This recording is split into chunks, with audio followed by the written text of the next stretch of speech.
I really enjoy being in the kitchen. I love just creating a meal. What I don't like are recipes. Now, I know they're good, and there are times for recipes.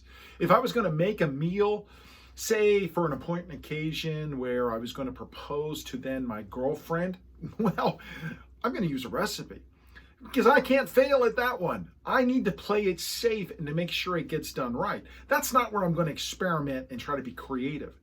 The challenge is we use recipes for everything in life because it's safe. It keeps us in a safe zone. It's a nice comfy blanket and binky.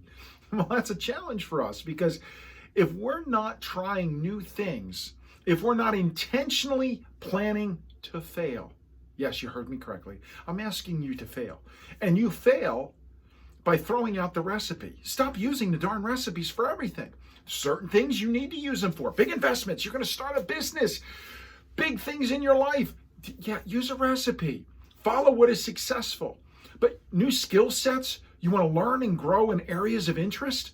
Throw the recipes out. Put the book down and dive in. The same way you would if you were going to swim in a pool and you never swam. You can read all the books you want and try to follow a recipe. That's not going to help you to swim.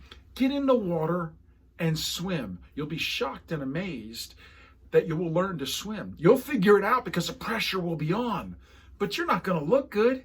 I remember when my son, who's a water polo player, my youngest boy, he went and he was going to go to swimming from water polo in the off season, first year. Oh my gosh, we were out there at the pool and he's there with all these swimmers. And if you've never seen a water polo player, the way they swim angry. There's no grace. And my son was swimming laps right next to another kid who was a really good swimmer. And they were so completely different. My son looked like he was in a street fight in the water, like he was wrestling with an alligator. There was no grace to it whatsoever. He was a bull in a china shop. He was punching the water. The other kid, he looked like an eel. He was just gracefully flowing through. Well, my son was just starting. He looked terrible.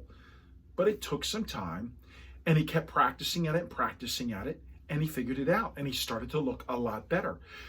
Here's the key. Whenever we're going to go off the reservation, meaning we're not going to follow the recipe anymore, you're going to look terrible. What we want to do here is give yourself permission to suck.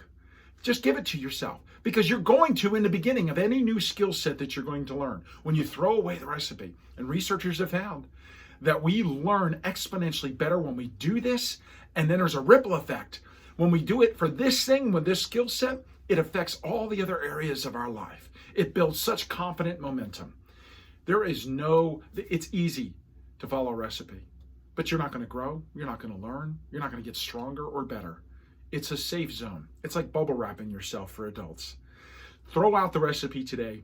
Just dive in, learn to swim, give yourself permission to suck, but watch what starts to happen as the ripples affect every area of your life. My name is Ed Carcari. I'd love to connect with you. You can find me at edcarcari.com. Find your passion. Find your life.